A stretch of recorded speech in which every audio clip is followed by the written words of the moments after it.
Hi friends, welcome back. तो आए हैं करने नेक्स्ट पार्ट योगी जी की इंटरव्यू का। और मोस्ट प्रॉब्ली इसके अंदर जो है ये जो ज्ञानवापी मस्जिद है और उस सब के उन टॉपिक्स पे शायद वो बात करेंगे। मुझे ये आइडिया लगा है, हल्का सा अंदाज़ा हुआ है। तो चलो वीडियो शुरू करते हैं। हाँ, और अगर आपने इनके पहले 2 पार्ट्स नहीं देखे उनको ज़रूर देखना, दे आर जस्ट अमेजिंग। तो वीडियो शुरू करते हैं। वीडियो शुरू करने से पहले अगर आप चैनल पर नए हो और आपने अभी तक सब्सक्राइब नहीं किया तो जल्दी से पहले सब्सक्राइब के बटन और बेल आइकन को क्लिक कर लो ताकि आपको हमारे सारे न्यू वीडियोस के नोटिफिकेशन मिल जाएं जैसे हम अपलोड करें। अगर आपको वीडियो पसंद आता है प्लीज़ लाइक एंड शेयर। चलिए शुरू करते हैं। मैं वापस उत्तर प्रदेश पे आती हूँ। राम मंदिर, लोग कहते हैं कि आपके भाग्य में ही शायद लिखा था कि मंदिर आपके कार्यकाल में होगा। गोरखनाथ पीठ और अयोध्या मंदिर, इसका संबंध अगर आप हमारे दर्शकों को ऐसे है तो कमाल की मेहनत देखिए है। टाइम में। प्रधानमंत्री मोदी जी ने आज़ादी के अमृत महोत्सव को जिस भव्यता और दिव्यता के साथ आयोजित किया है। देखिए, जब ये देश 1947 में आज़ाद हुआ था, दुर्भाग्य से उसके एक दिन पहले देश का दुर्भाग्यपूर्ण विभाजन भी हुआ। बहुत सारे लोग देश की आज़ादी के जश्न में उस समय शामिल नहीं हो पाए होंगे, करेक्ट। या उस समय के कोई चश्मदीद आज के दिन पे बताने की स्थिति में नहीं रहता है। बहुत कम लोग होंगे जिनको वो उस समय की घटनाओं के बारे में इस प्रकार की स्थिति हो जानकारी होगी। लेकिन हम सब कह सकते हैं, आज की हर पीढ़ी का हर नागरिक कह सकता है कि जब ये देश अपनी आज़ादी के 75 वर्ष पूरा किया था तब हमने देश के जश्न के साथ सहभागिता की थी। हर घर पे तिरंगा पहना करके हर ग्राम पंचायत और हर नगर निकाय कह सकता है कि साहब हम भी भागीदार बने थे, क्योंकि हमारे घर में अमृत महोत्सव हमारे गांव में बना हुआ है, हमारे नगर हम में थे बना तब, हुआ हम है। भी इंडिया में थे तब। यह कार्यक्रम सफलतापूर्वक संपन्न हुआ और आज़ादी के अमृत महोत्सव के मुख्य संबोधन में प्रधानमंत्री मोदी जी ने देशवासियों को कुछ बात कही थी, कुछ संकल्प दिलाए थे कि 2047 में अगर भारत को दुनिया की एक महाशक्ति के रूप में स्थापित करना है, एक विकसित भारत की परिकल्पना को अगर साकार करना 100 है, ईयर्स बाद तो उन्होंने कुछ संकल्प दिलाए थे जो पंच प्रण के रूप में जाने जाते हैं। इस पंच प्रण में विरासत का सम्मान भी है, गुलामी के इंसों को सर्वथा समाप्त करना भी है और नागरिक कर्तव्य भी है। अयोध्या में श्री राम जन्मभूमि का मंदिर निर्माण का कार्य है, ये उसी विरासत का सम्मान है जो कार्य आजाद भारत में 1947 में होना चाहिए था। लेकिन दूरदर्शिता का अभाव, भारत की परंपरा और भारत की संस्कृति के प्रति दुराव स्पष्ट दिखाई देता है। बिल्कुल। अन्यथा यह विवाद 1947 में सुलझ सकता था, 1949 में सुलझ सकता था, इसके बाद भी सुलझ सकता था, सुलझाने वाला कभी चीज़ ना। सुलझने नहीं दिया गया। आखिर यह आज कैसे सुलझ गया? बिल्कुल। कोई विवाद तो नहीं हुआ, बड़ी बड़ी दावे लोग करते थे, कुछ भी तो नहीं हुआ, शांति बनी हुई उत्तर प्रदेश में तो। और ये मेरा सौभाग्य है कि जब एक और प्रधानमंत्री मोदी जी के नेतृत्व में, उनके मार्गदर्शन में अयोध्या में भगवान राम का भव्य मंदिर का निर्माण कार्य श्री राम जन्मभूमि तीर्थ क्षेत्र ट्रस्ट के द्वारा संपन्न किया जा रहा है, बनाया जा रहा है और देश भर से सहयोग मिल रहा है, तो स्वाभाविक रूप से मुख्यमंत्री के साथ साथ एक भगवान राम के एक भक्त के रूप में भी 3 पीढ़ियों का प्रतिनिधित्व करने का मुझे अवसर मिल रहा है। 3 पीढ़ी कैसे? मेरे पूज्य दादा गुरु जो थे महंत दिग्विजय नाथ जी, 1949 में उस अभियान के हिस्से थे जब रामलला का प्रकटीकरण हुआ था और उस समय की कांग्रेस की सरकार जबरदस्ती रामलला को राम जन्मभूमि से हटाना चाहती थी। ओह। और फिर उसके बाद के आंदोलन का पूरा जो भी उस समय सपोर्ट था वह गोरखपीठ से उपलब्ध कराया गया था। उस समय जो केस दायर हुए थे उन सभी चीज़ों की उपलब्धता वहाँ से हुई थी। 1983-84 में जब श्री राम जन्मभूमि मुक्तयज्ञ समिति बनी थी, राम जन्मभूमि मुक्ति के लिए, तो उसका नेतृत्व मेरे पूज्य गुरुदेव महंत विद्यानाथ जी महाराज ने किया। उस पूरे आंदोलन का नेतृत्व राष्ट्रीय स्वयंसेवक संघ और विश्व हिंदू परिषद बहुत अच्छा काम किया इन्होंने के नेतृत्व में, मार्गदर्शन में, पूज्य संतों के मार्गदर्शन में उसका नेतृत्व उन्होंने किया। Very good. और जब राम जन्मभूमि में भव्य मंदिर निर्माण की आधारशिला प्रधानमंत्री मोदी जी के कर कमलों से रखी गई, तब प्रदेश का मुख्यमंत्री मैं स्वयं था। तो मेरे लिए तो ये बहुत ही गौरवपूर्ण क्षण था और स्वाभाविक रूप से एक आत्मिक संतुष्टि का भी माध्यम बना बिल्कुल। कि एक तरफ करोड़ों लोगों के जीवन में परिवर्तन लाने के लिए शासन की योजनाओं को उन तक पहुंचाने का आनंद भी मिलता है और दूसरी तरफ विरासत का सम्मान भी हम इस रूप में कर पा रहे हैं। Very good. ज्ञानवापी काशी विश्वनाथ मंदिर, आप पहले चीफ मिनिस्टर हैं जब जो अपने कार्यकाल में 100 बार आपने दर्शन किए हैं काशी विश्वनाथ मंदिर। क्या ज्ञानवापी मस्जिद को लेकर, मैं इसलिए पूछ रही हूँ जैसे क्योंकि आप गोरखनाथ पीठ के पीठाधीश के नाते भी पूछ रही हूँ, क्या इस प्रॉब्लम का कोई सोल्यूशन है ना? देखिए, अगर हम उसको मस्जिद कहेंगे तो फिर विवाद होगा, हमें ज्ञानवापी बोल देना चाहिए। अच्छा। वो ज्ञानवापी है और माननीय न्यायालय में गया है, माननीय न्यायालय स्वयं देख लें, अगर वहां साक्ष्य हैं, भौतिक साक्ष्य हैं, शास्त्रीय प्रमाण होंगे, प्रूफ तो देंगे, अन्य पुरातात्विक प्रमाण भी होंगे, तो स्वाभाविक रूप से इस पे निर्णय होना चाहिए। वही प्रूफ दे रहे हैं तो क्या करें। और मैं अपील करूंगा मुस्लिम समाज से भी, देखिए हमें आज विकास के बारे में चर्चा करनी चाहिए। पाकिस्तान की दुर्गति और उसकी दलिद्रता और उसकी छीना झपटी आप देख रहे होंगे, क्या दुर्गति प्राप्त कर रहे हैं। बिल्कुल। दूसरों को कांटा बोलने वाला व्यक्ति कभी उसके ऊपर पुष्प की वर्षा नहीं होती है, उन कांटों से ही उसको उसके शरीर भी छलनी होते हैं। हो रहे हैं ना? आज जो पाकिस्तान में हो रहा है उसके कर्मों का फल है ये। देखा, आज जो भूखमरी का शिकार मैं तो पहले पाकिस्तान बना हुआ है, यह अपने कर्मों का फल भोग रहा है। इसलिए पुरानी गलतियों की पुनरावृत्ति न होने दें, बहुत शांतिपूर्ण तरीके से बिल्कुल उपलब्ध साक्ष्य जो इस बात को प्रमाणित करते हैं।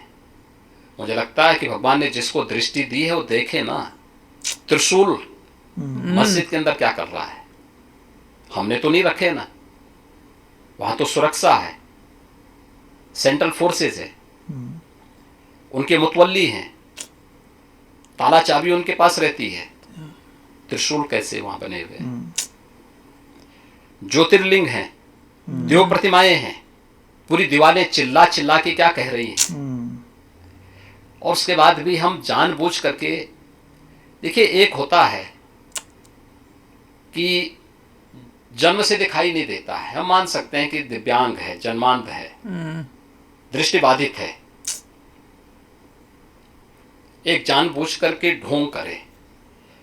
बिल्कुल जो दृष्टिबाधित है उसको दिशा दिखाई जा सकती है, बिल्कुल, लेकिन जो ढोंग कर रहा है उसको कोई दिखा नहीं सकता है। वाह, आप ढोंगी किसे कह रहे हैं? मैं इसीलिए कह रहा हूं ना, जो उन प्रमाणों को नकार रहा है, बिल्कुल।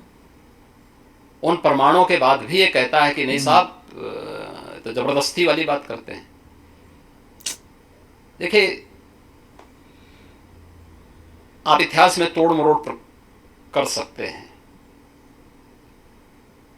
लेकिन उन ऐतिहासिक साक्ष्यों के साथ नहीं जो वहां की दीवारें चिल्ला चिल्ला के कहती हैं, जो प्रूफ दिख रहा है आपको, और उन ऐतिहासिक साक्ष्यों को भी देखने की आवश्यकता है। बिल्कुल। और मुझे लगता है कि ये प्रस्ताव मुस्लिम समाज की तरफ से आना चाहिए कि साहब ऐतिहासिक गलती हुई है, बिल्कुल, और उस गलती के लिए हम चाहते हैं समाधान हो। आपने मुस्लिम समुदाय के साथ कोई देखिए, हमने अपनी तरफ से कोई पहल नहीं की है, वे पहल करना चाहेंगे तो जरूर विचार करेंगे। जी, आपने पाकिस्तान का जिक्र कर किया लो योगी पहल। जी। अच्छा, एक देखो और अपने बात चर्चा में आई है, वो सीमा हैदर का जो केस है। उन्होंने अपील भी किया है, योगी जी और मोदी जी, आप दोनों मुझे वापस मत भेजिए, मैं पाकिस्तान वापस नहीं जाना चाहती। पबजी के माध्यम से ये रिवर्स लव जिहाद कहा जा रहा है, कुछ लोग इसे वो टर्म दे रहे हैं। देखिए, ये सुरक्षा एजेंसियां उसको देख रही हैं, और जो भी रिपोर्ट आएगी उसके अनुसार बाद में उसमें विचार करेंगे। एक भारत से भी एक लड़की जो है वो अंजू पाकिस्तान बोली चली गई और उसने भी अपना देख धर्म रहे हैं, सुरक्षा परिवर्तन एजेंसियां किया। उसको देख रही हैं। 2 देशों से जुड़ा हुआ मामला है और संबंधित एजेंसियां इसमें पता है। काम कर रही होंगी। सर एक मैं सवाल पूछूंगी कि साउथ एशिया में भारत का रोल आप क्या विजन करते हैं कि क्या होना चाहिए, क्योंकि बहुत से लोग कहते हैं कि हम विश्व गुरु का जो सपना देख के चले हैं वो थोड़ा ओवर एम्बिशियस है। तो साउथ एशिया में और ग्लोबली आपका विजन क्या है भारत? देखिए, मैंने कहा ना, पिछले 9 वर्ष में प्रधानमंत्री मोदी जी के नेतृत्व में भारत ग्लोबल लीडर के रूप में स्थापित हुआ है।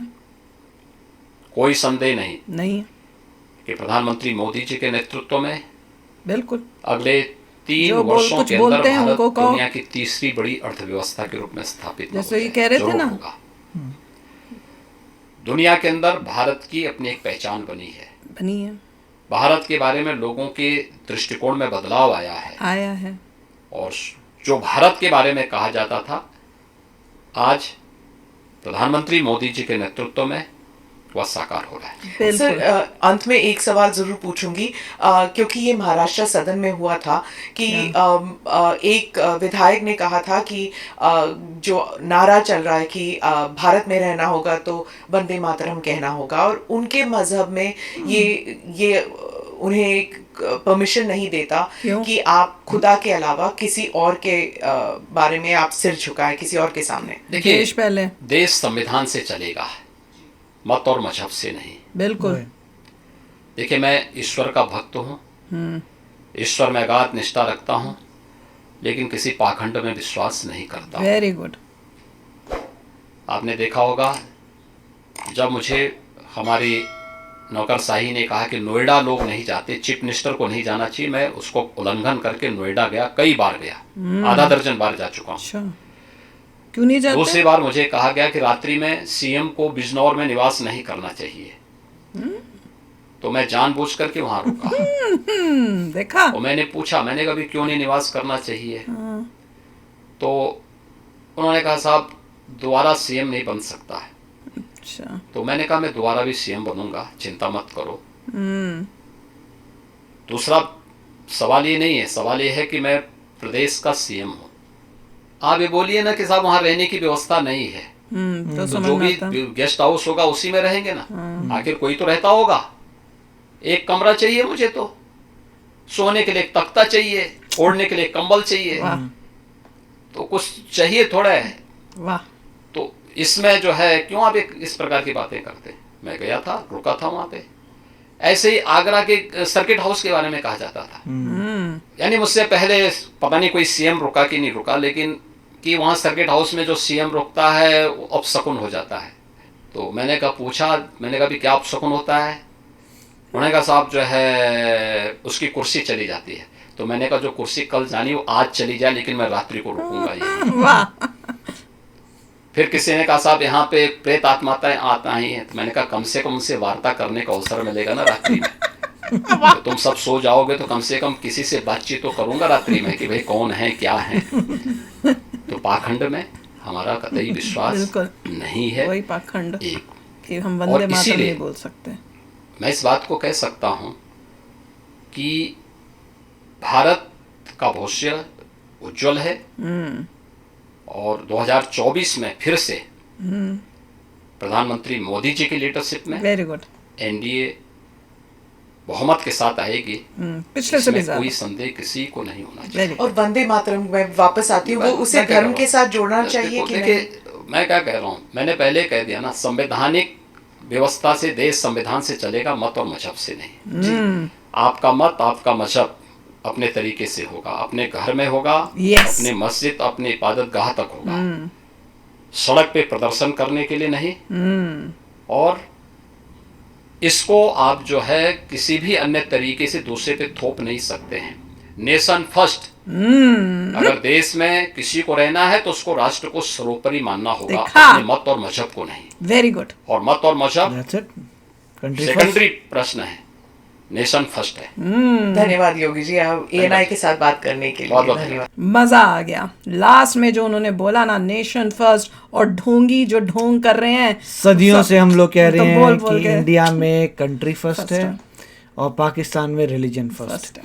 और कोशिश कर रही हैं कई पार्टीज या कई कि यहाँ इंडिया में भी रिलीजन फर्स्ट आ जाए, वो नहीं नहीं आएगा। आएगा अगर हम करेक्ट क्योंकि गवर्नमेंट को करते मेजॉरिटी रहें। चाहती है country first, religion is secondary, वो तुम्हारा पर्सनल है, और जो उसको रिलीजन मत लाओ। हाँ, और जो रिलीजन का ये ढोंग करके ये सब कर रहे हैं ना, दिखा रहे हैं कि रिलीजन फर्स्ट है, नेशन नहीं फर्स्ट, उनको योगी जी और मोदी जी ऐसा सबक सिखाएंगे ना कि उनको नानी याद आ जाएगी। रिलीजन आपका पर्सनल है, घर में आप यू करो, पर्सनली क्या जैसे करते हम हैं बोलते कोई हैं चिंता कि आप नहीं घर है। में क्या करते हो वहां पे करो। योगी जी ने वही कहा था, वो आपका पर्सनल है, घर के अंदर क्या करते हैं अपने रिलीजियस इंस्टीट्यूशन में करते हैं, आपकी आप उसमें कोई चिंता मत करिए, अपने रिलीजियस इंस्टीट्यूशन में करिए, अपने घर में करिए, देयर इज नो प्रॉब्लम, मगर कंट्री फर्स्ट है। तो अब मजा आएगा। और Very nice. 2024 में इनको पिछली मेजॉरिटी से ज्यादा जिताना है, ताकि ये और स्ट्रांग हो, इनको और मोटिवेशन मिले कि पूरे इंडियंस हमारे साथ हैं। अगर नहीं किया तो पाकिस्तान देख लिया, वैसी हालात कर देंगे जो अपोजिशन पार्टी अगर आ गई। मैं बहुत फ्रैंकली बोलूंगी, और क्या कमाल का बोला है यार, मजा ही आ गया। तो चलो फ्रेंड्स, चलते हैं, मिलेंगे नेक्स्ट वीडियो में बहुत ही जल्द। Till then take care and bye bye. तो अगर आप मेरे इस चैनल पे नए हो तो जल्दी से सब्सक्राइब के बटन को हिट करो और बेल आइकन को क्लिक करो, ताकि आपको मेरा जब नया वीडियो मैं लगाऊं आपको उसके बारे में जल्दी से पता चल जाए।